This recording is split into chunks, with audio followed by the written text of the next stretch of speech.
AllBall TV. They scared, but I'm not. They don't like comentario. Y suscribe. Forget scuttlebutt, Stephen A. Smith. These guys are befuddled because the New York Knicks went over there and totally destroyed and ramrodded all their plans on whatever parlays they had going on. And we ain't playing no games with y'all, man. This is what Shaq said and Barkley said, which I'm still disappointed in. This is their reaction to Game 4 and how the fans were over there going crazy. And Shaq thinks he watches basketball all of a sudden. You still ain't fooling us, bro. About X and O's, but to us, we know it's about heart and determination. And the Knicks were determined to win this game. They play well. Kenny and them thought he took too much shots, but when you're the go-to guy, you just say, "Hey guys, follow me." OG Anunoby played good.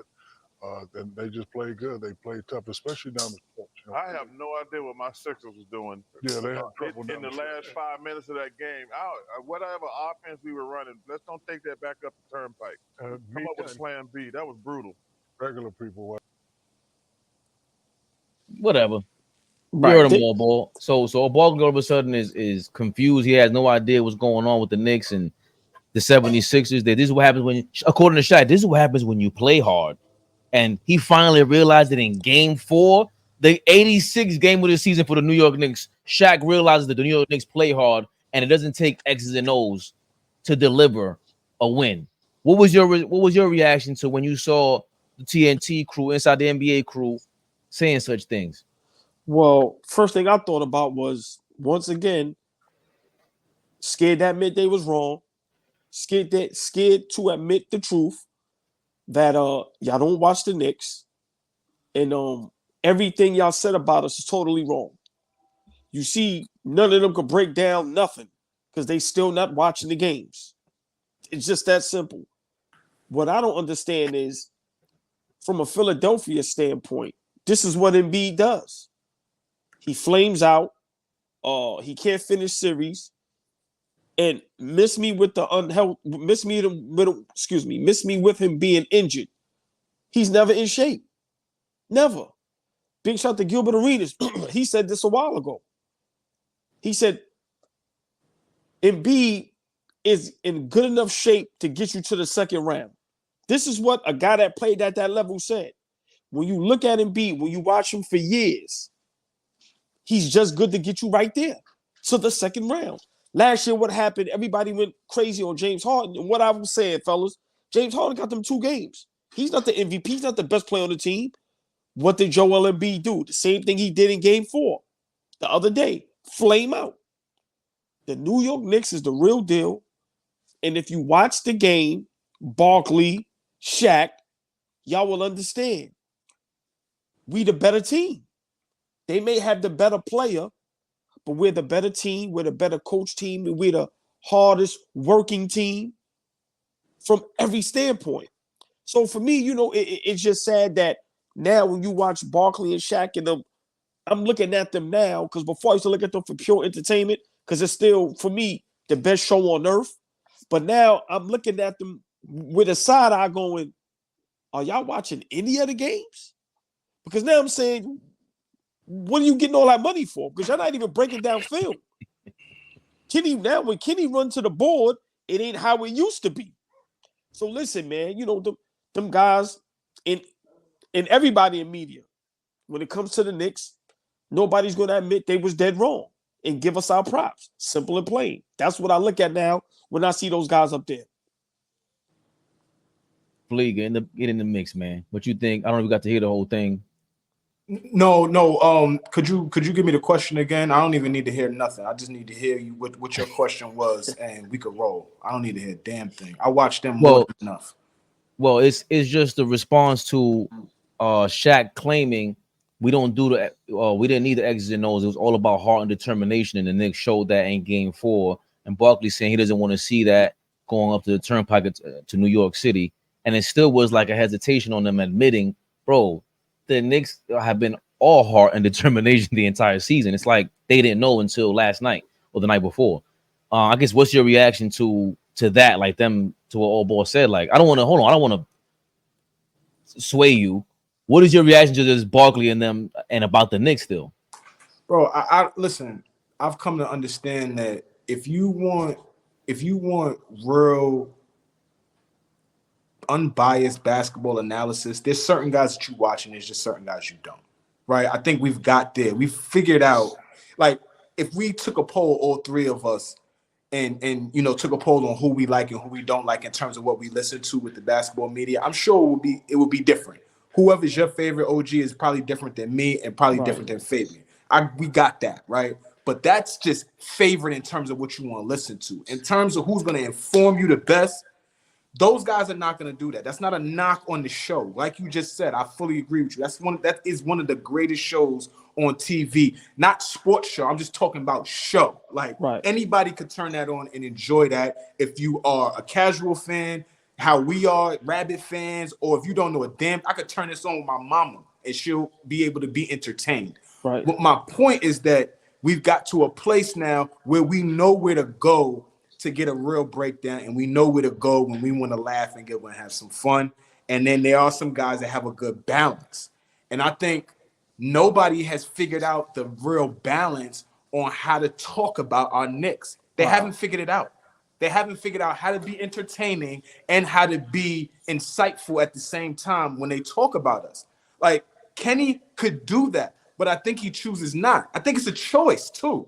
These guys choose not to. Stephen A. Smith, they start First Take today with him hooping and hollering and all that theatrics and all that hyperbole. Like, we trying to get our deal. Knicks Rehab, I love y'all, but shut the fuck up. Shut up. Stop that shit. Stop that. That is not authentic. It's not real.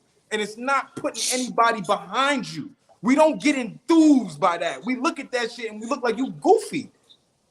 Where's the red nose and the makeup? Because you clowning up there. Stop Facts. It. You know what I'm saying? So I just think that nobody has figured out how to properly talk about us. And the last thing,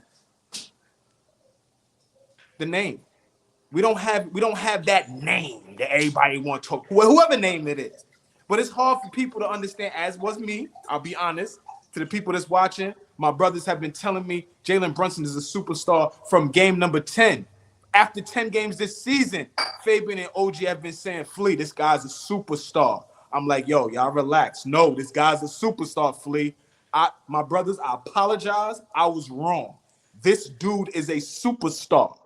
But everybody don't like talking about him, right? They don't want to call his name too much. So, I think that's what it is. They don't want to jump out on that ledge and be the only one, like a Kendrick Perkins, right? Kendrick is on that ledge, and that branch is shaking because he a big motherfucker. You know what I mean? That branch, but he's out there standing out there by himself, standing on it, right? So that's how I feel about them. They don't, you get a lot of entertainment from them. If you want a good basketball breakdown, you maybe take a listen to Kenny, take a listen to Ernie. I won't lie, Barkley sometimes gets in his bag, and I like that. When he gets in his bag and actually talks it, I'd be like, damn, you smart, Barkley. You just, right. You want to be. So, Knicks to the conference finals, man. That's what I got. I'm there. I've been there. I think they just, how do you watch that game? Again, that's why I defer to Flea for a lot of like POV of being on the court. And I got to ask you, am I bugging for saying this? Unless, we'll go back and forth. And I know I'm adamant about something and we go crazy, but I still have to ask. Shout out to Zach from the Z Show, because he was the first person to really say that. Like, you know why I like y'all? Because you ask questions at the end of the day. And it makes sense, because if I just too arrogant and go Skip Bayless and Colin Cowherd on you, it turns you off. But again, I don't, because being real and being all that, like, I don't want to, no, I'm trying to be myself. I'm trying to be as honest as possible to myself. And I like, to be honest, I think the biggest thing about the Inside the NBA crew that's so dope is that they actually look like they like each other. So that's what works about it. And on this show, it's the same thing. Yo, what you don't understand, I got to say this out loud. When AllBall or when Flea call me up and they go and just not even hello, yo, what you think about? And we talk about basketball. I don't care what time of the day it is. It means the world to me, because I got another nutcase, some part of the, some side of the other world, some place on the other side of the world that wants to talk basketball with me the same way I do. And they respect what I got to say. I feel like they do. So that means the world to me. But when I hear Barkley and them, it's like, I don't know if I want to talk basketball with you, because you're going to pull this card about how you play ball and I'm bugging. Meanwhile, I'm sitting there like, How do you not know that OG Anunoby and Precious Achiuwa just changed the entire series, and they may have the entire playoffs, everybody in the playoffs shitting in their pants right now? You didn't just see your man get shut down? Joel Embiid, the guy you were bigging up, you didn't see that? Heart and determination is not X's and O's. That's X's and O's. They put a guy on there and X'd your man out. Like, we could talk about how he denied him the ball and then Embiid's out of position. It took him 16 seconds to get the ball, and when he had the ball and Anunoby's in front of you on the perimeter, it's over for you, which is what we've been talking about before the playoffs. Shaq, that's disappointing. And it lends me to believe, no disrespect, what I've always believed about Shaq. You won the DNA lottery. You really ain't Kobe mentally. This is why he was mad at you. You didn't want to sit down and do this kind of work. You didn't. And Barkley, similarly. Remember, Jordan talked about him like that. He's lazy. These are the words they used about both of these guys. And Kenny Smith has always been the one to be talked about in a light. That's why it was disappointing for him to deny Brunson like this. You a point guard from New York City and don't understand what's going on right now? That's what's disappointing about the TNT crew, bro. Like, you're supposed to know basketball and be fun, and really, they're the blueprints of all of this. All of this. So I don't want to harp on them, but truth is truth, bro. Nah, that was a great point. I think I said it a couple lives ago. I said, now guys is getting lazy with their work. They not watching the game. They not doing the due diligence. They not doing the homework. They just coming up there. They know the plays. They know who they want to talk about.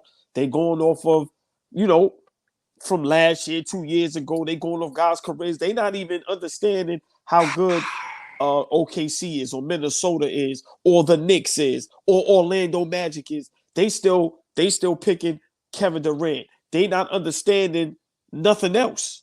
Nothing else. They would still pick Cleveland because of the record, because of Donovan Mitchell. Like, so, yeah, man, guys are getting lazy, and they just getting up there because of who they are. They cachet. They name holds weight. So they know we're going to listen. But what, like you said, once they open up their mouth, pause, it's like, what? What are you talking about? And yeah. And that's the problem right there. And we kind of going left a little bit, and that's fine. That's what Knicks Rehab is about. Rehab, right? Exactly. We getting through it, right? Listen, it doesn't make it better that the guys that are so well respected in these basketball, communities and all of that don't watch the games. So now they don't watch the games. They getting paid millions of dollars to be on TV and give their opinions based on a lot of time emotion and feeling. Haven't watched it. What makes you think other people are going to want to watch and then be able to speak from an educated perspective of knowing what's going on? What do I always say? Everybody want to be a part of the conversation, but nobody really want to do the real work and watch the games and be invested to be able to speak from a knowledgeable standpoint. You got to be able to speak from a knowledgeable standpoint. Again, this is fun, y'all. This is fun, but sometimes it's embarrassing. I get secondhand embarrassment because I love the game so much when I watch dudes say things that are just not true. It's one thing, opinion. That's cool. We could go back and forth on your opinion. But when there's stuff that is factually based and you tell me something that is not fact, it's just, okay, you didn't watch. Okay, you're not invested. You just want to be a part of the conversation. Those people, please exit left. We don't stop because it's frustrating at this point because now I'm arguing at you and you didn't even look outside to see if it's raining or sunny. You just told me it's sunny outside. Nigga, you don't even know. Open your front door. Let me know what the weather is. You know what I'm saying? So it's like relax, y'all. Calm down. Well, before we move on, man, shout out to damn near 700 people in the building. Building. Wow. Now, Dime Dropper with platform over 370. The YouTube channel over 275 people in the building. You came to watch us. We came to listen to y'all. We came to, be part of the AllBall family. Let's get this thing going, man. Super chats. We're gonna get the cash up all that stuff up. And somebody said in the comments before, we ain't trying to sell nothing. Listen, it's like PBS, man. We need to keep the show running. So some way, somehow, once we get the Patreon up, we'll get that going. We need to see Flea, worldwide Flea, being worldwide Flea. Wow. We need AllBall in the building, getting rid of all you suckers out here. And Fabian, I ain't going nowhere. So I'm trying to keep this thing going. I appreciate all you guys, all the love in the world before we move on to the next topic. I don't know. I hope I didn't cut you guys off. If we didn't. Nah, not at all. You the best host moderator in the game. That's a fact. You the best. Don't ever get that twisted. And Flea just is somehow quite almost 700 complimentary. people in the building. Hit that like button. Subscribe to the channel. Subscribe. Listen. Subscribe. Do everything you're supposed to do. Knicks Rehab is daily, y'all. It's daily. I don't schedule my sessions with my therapist. I just shoot her a text and say, "You ready?" She be like, I'm ready. All right, we ready. Let's That's go. how we roll. We just jump out there. Come on, y'all. So we talked about, you know, the Inside NBA crew and other guys that even we could go on Gilbert Arenas. You got guys on there that's like, you really played basketball? It's just amazing. Like, you played and then you were there actually living it and came up with that. And here's a guy who we've all had an opinion about and just felt like very arrogant sometimes. The arrogance is there, but no doubt about it, JJ Redick watches the damn game. Tim Legler's in the building with him. AllBall TV. They scared, but I'm not. They don't like comentario. Y suscribe.